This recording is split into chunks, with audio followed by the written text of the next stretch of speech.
اسی سے صادر ہوتا ہے، گناہ وہی کرتا ہے جس کو اللہ کا ڈر نہیں ہوتا۔ اگر بندے کو اللہ کا ڈر ہو تو جب بھی اس کے دل میں گناہ کا خیال آئے تو فوری وہ اللہ کو یاد کرتا ہے کہ نہیں، مجھے اللہ کا ڈر ہے، کہیں میں گناہ کر دوں گا۔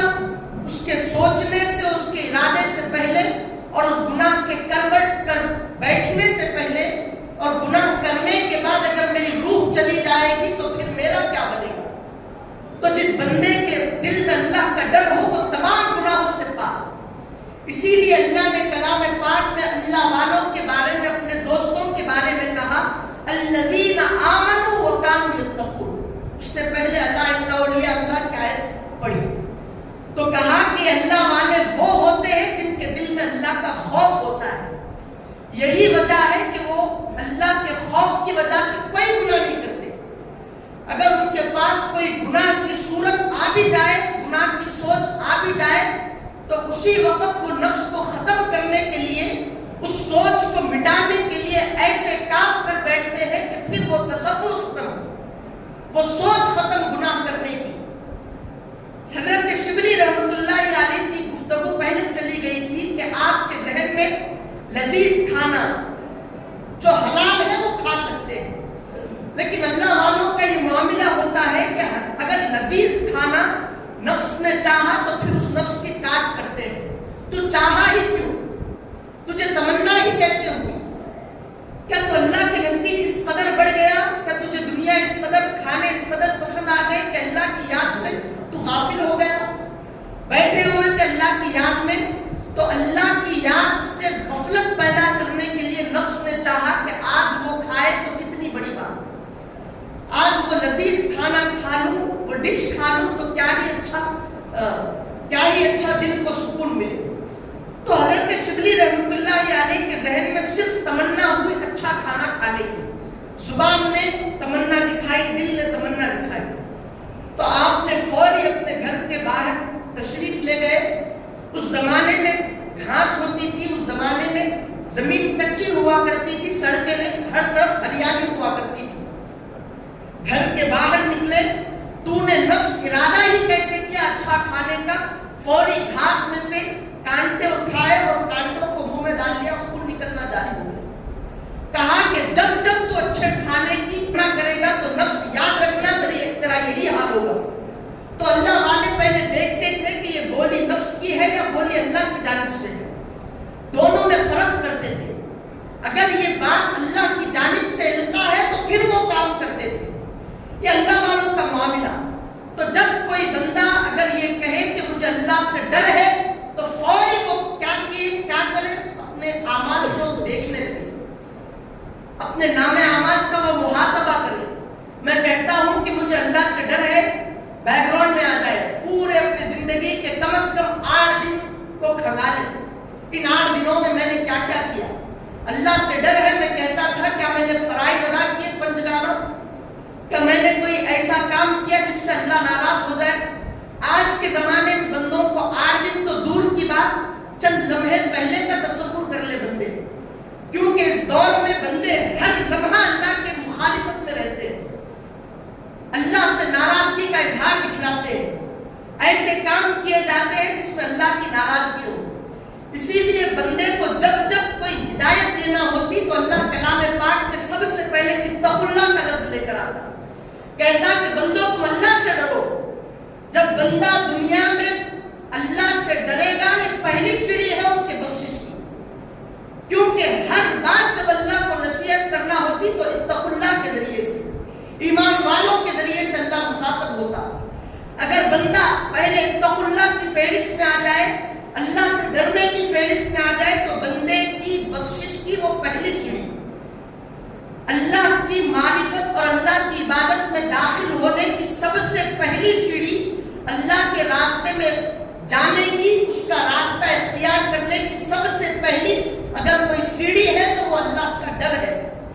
جب اللہ کا ڈر ہوگا بندے میں تو پھر بندہ گناہوں سے باز آ جائے گا، وہ حقوق میں اچھا رہے گا، اللہ کے حقوق ہو تو بندوں کے حقوق، دونوں حقوق میں وہ بہتری کرے گا، کبھی ان کی پامالی نہیں کرے گا، نظروں کی حفاظت کرے گا۔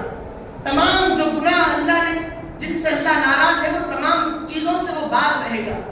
اب اس کے بعد اللہ نے کہا وَلْتَنْظُرْ نَفْسٌ مَا قَدَّمَتْ لِغَدٍ، بندو ایمان والو تم سب سے پہلے اللہ سے ڈرو اور اپنے اپنے جانوں کا محاسبہ کرو، اپنے آپ کو دیکھو، ما قدمت لغد، کہ تم نے آنے والے کل کے لیے کیا تیار کیا۔ صراحت کے ساتھ اللہ قرآن پاک میں بیان فرما دیا، کیا کہا؟ وَلْتَنْظُرْ نَفْسٌ، چاہیے کہ ہر ایک ذات غور کرے۔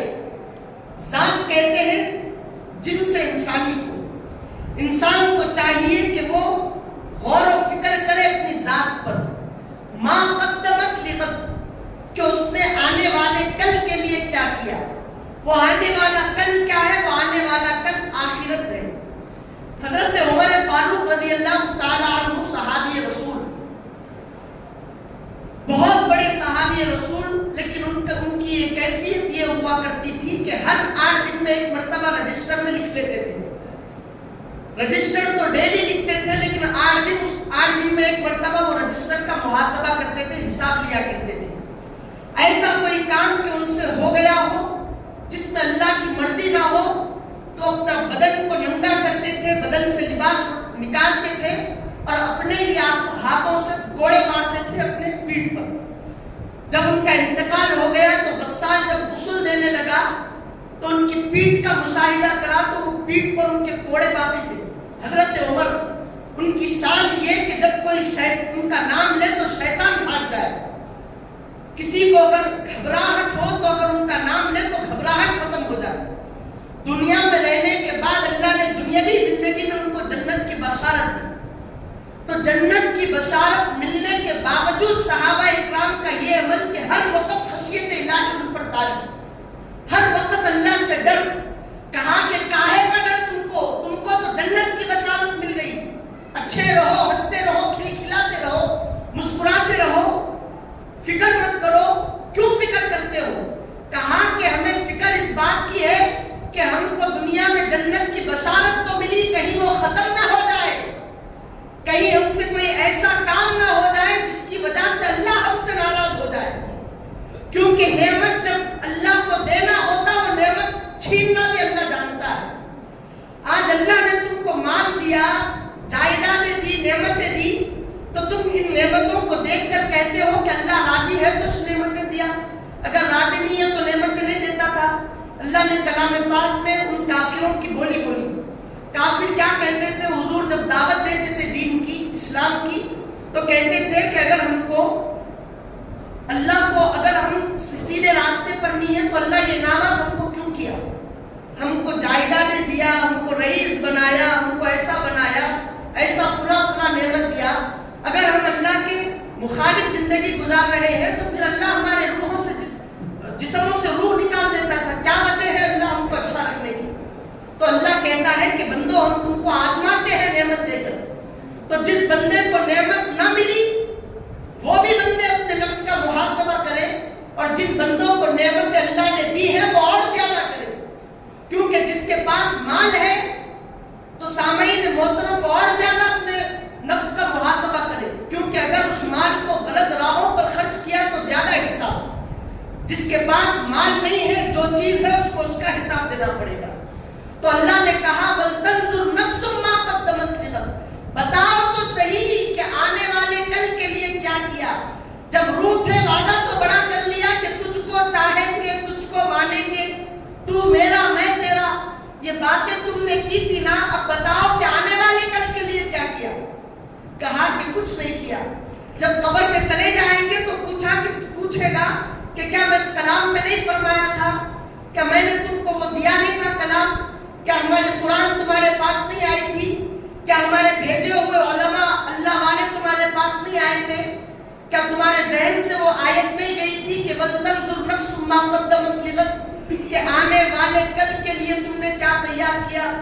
کہا کہ مولا آئی تو صحیح تھی لیکن ہم جانتے نہیں تھے، ہم شیطان کے بہکاوے میں آ گئے، ایسا ہوگا ویسا ہو گیا۔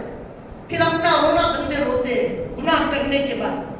اب اللہ نے آگے کہا وَاتَّقُوا اللَّهَ، پھر اللہ کہتا ہے ابتدا میں کہتا ہے کہ سب سے پہلے اللہ سے ڈرو اور آنے والے کل کے لیے کیا کیا اس کا محاسبہ کرو، اس کو سامنے رکھو. پھر کہتا ہے جب سامنے رکھو واتقوا اللہ، جب تم آنے والے کل کی تیاری کے لیے دیکھو، غور کرو. یہ غور کرنے کے باوجود بھی تم اللہ سے ڈرتے رہو. کیوں ڈرتے رہے اللہ سے؟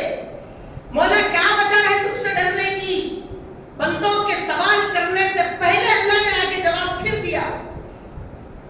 جب بندے اللہ کہتا کہ واتقوا اللہ کہنے کے بعد اگر اپنی بات کو رکھ دیتا تو ہو سکتا کہ صبح قیامت تک کوئی نہ کوئی انسان آ کر کہتا کہ کیوں اللہ سے ڈرے، کیا وجہ ہے. اس کی بولی کو بند کرنے کے لیے اللہ نے بھی آیت پہلے سے وہ آیت شریفہ نازل فرمائی پیارے مصطفیٰ پر. کہا کہ واتقوا اللہ، تم لوگ اللہ سے ڈرتے رہو. کیوں ڈرے؟ ان اللہ خبیر بما تعملون، کیونکہ بے شک اللہ تعالیٰ تمہارے لمحے بھر زندگی میں ہر لمحے کو جانتا ہے جو تم کیا کرتے ہو.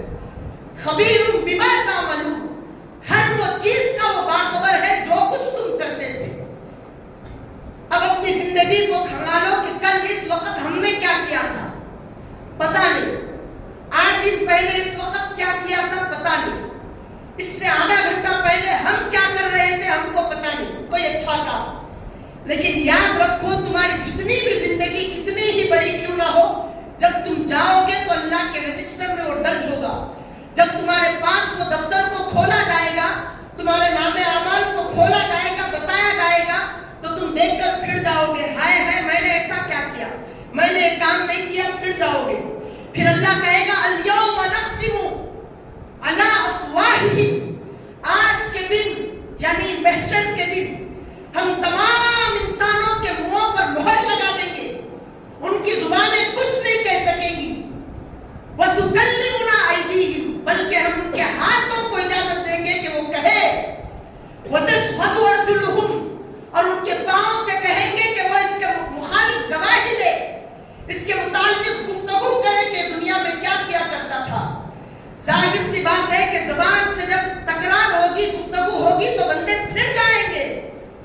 قرآن میں ہے، حدیث میں ہے کہ بندے کیا کہیں گے. تمام اعمال نامے کو جب بندہ دیکھے گا تو نے یہ کیا دوزخ کا مستحق ہو گیا. فرشتے جب دفتر کھولیں گے تو پلٹ جائے گا، کہے گا کہ میں نے تو یہ کیا اس نہیں. اب ہر بندے کا اس بندے کی یہ فطرت ہوا کرتی ہے کہ شہود دکھاؤ، کچھ دلائل دکھاؤ تب مانیں گے. تو یہ باتیں بولنے سے پہلے اللہ تعالیٰ نے فرما دیا کہ الیوم نختم علی افواہہم، تم کو تمہارے اگینسٹ میں کچھ بولنا ہم دیں گے ہی نہیں. آج کے دن ہم تمہارے تمام کے منہوں پر مہر لگا دیں گے، اسٹامپ پڑ جائے گا، مہر لگ جائے گی، تم گونگے بن جاؤ گے. پھر باتیں کون کریں گے؟ اب باتیں وہ کریں گے جس سے تم کام کیا کرتے تھے. وَتُكَلِّمُنَا أَيْدِيهِمْ، تمہارے خلاف تمہارے ہاتھ گواہی دیں گے. وَتَشْهَدُ أَرْجُلُهُمْ، تمہارے پاؤں تمہارے خلاف گواہی دیں گے کہ مولا تو نے اس کو پاؤں دیے تھے، اس کے ذریعے سے یہ ان راہوں کی طرف چل کر آیا. تو نے اس کو ہاتھ دیے تھے، ہاتھ شاہد ہوں گے، کہیں گے کہ مولا ان ہاتھوں سے اس نے یہ کیا، سودی کا مال لیا دیا، ایسی ایسی چیزوں کو ہاتھوں سے چھوا جس میں تیری نافرمانی تھی، تیری ناراضگی تھی. حرام کردہ چیزوں کو اس نے ان ہاتھوں سے چھوا، پاک ہاتھوں سے. بما کانوا یکسبون، وہ تمام کے تمام گواہی دیں گے جو کچھ تم دنیا میں رہ کر انجام دیا کرتے تھے، تم کماتے تھے، کرتے تھے، وہ ہر چیز گواہی دے گی. اب انسان یہاں پر لاک ہو جائے گا، اب مارے پاؤں کے پریشان ہو جائے گا، کہے گا کہ مولا اب مجھے معاف کر دے، وہ تو دنیا میں مانگنے کی تھی، اب کہاں کی معافی. تو اسی لیے چاہیے کہ ایمان کی چنگاری ہر انسان کے دلوں میں موجود رہے، کیونکہ جب انسان حضور پاک علیہ السلام کی شفاعت ہر مسلمان پر ہوگی خدا کی قسم، لیکن شرط یہ ہے کہ اس کے دل میں رمق برابر بھی ایمان ہو. سرکار نے فرمایا کہ جس انسان کے دل میں رائے کے برابر بھی اگر ایمان ہوگا تو میں اس بندے کی مغفرت کروں گا. صرف رائے برابر کا ایمان شرط ہے شفاعت مصطفیٰ کے لیے. لیکن اگر کوئی بندہ یہ کہے کہ مصطفیٰ کی شفاعت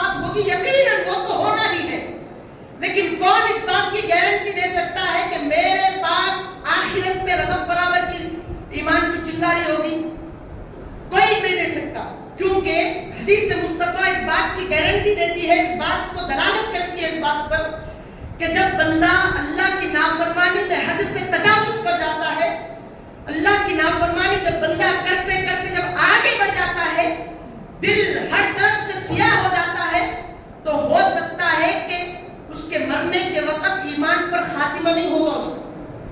اسی لیے لوگ بولتے ہیں کہ زیادہ مرنے جس کے اوپر نزا کی حالت طاری ہو، اس کو بہلاؤ مت، پھسلاؤ مت کہ یاسین پڑھو پڑھو پڑھو، لا الہ پڑھو پڑھو پڑھو، زیادہ اس کے اوپر زور مت دو، کیونکہ آخر لمحے میں وہ ایسے بھی کلمات کہہ سکتا ہے جس میں شرک کا اندیشہ ہو۔ اگر شرک پہ مر گیا، کچھ ایسی بات کہہ دیا جس سے مشرک ہو گیا، تو پھر غارت اس کی آخرت، ہمیشگی کی دوزخ۔ اسی لیے مفسرین نے، محدثین نے بیان کیا اس باتوں کو۔ تو سامعین محترم، حضور پاک علیہ السلام نے تلقین دی اس بات کی۔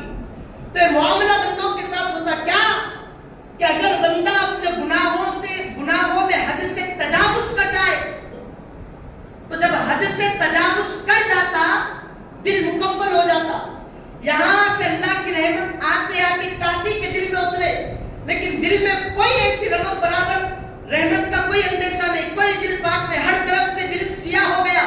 اب ایسا آتے آتے چلے جاتے اللہ کی رحمت، کچھ ہے اس نے اس کے دل میں، تو میں آ کر بیٹھ کر کیا کروں؟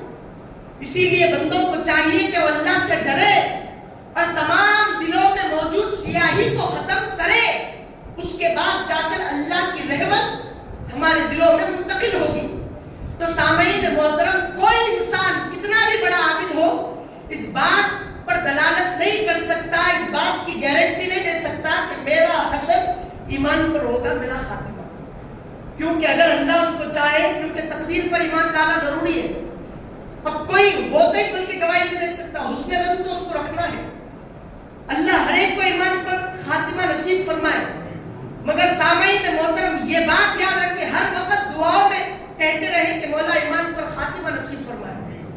تو عزیزان محترم، چاہیے ہم کو کہ ہم کچھ ایسے کام کریں جس سے ہمارا ایمان پر خاتمہ ہو جائے، اللہ ہم سے راضی ہو جائے، کہیں ہم بھی ان لوگوں کی فہرست میں نہ آ جائیں جو گناہوں میں حد سے تجاوز بھی کر گئے اور ایمان پر خاتمہ بھی نہیں ہوا، پھر حشر کے میدان میں ان لوگوں کی قطاروں میں کھڑے ہیں جن میں مشرک ٹھہرے ہوئے ہیں، ان لوگوں کی قطاروں میں ہم بھی شامل ہیں جن میں کافر شریک ہیں۔ تو اپنے آپ پر غور کرو، فکر کرو، انشاءاللہ تعالی آئندہ جمعے میں بعد کی باتیں اس آیت شریفہ کے متعلق گفتگو کریں گے۔ اللہ سے دعا ہے کہ اللہ تعالیٰ کہنے اور سننے سے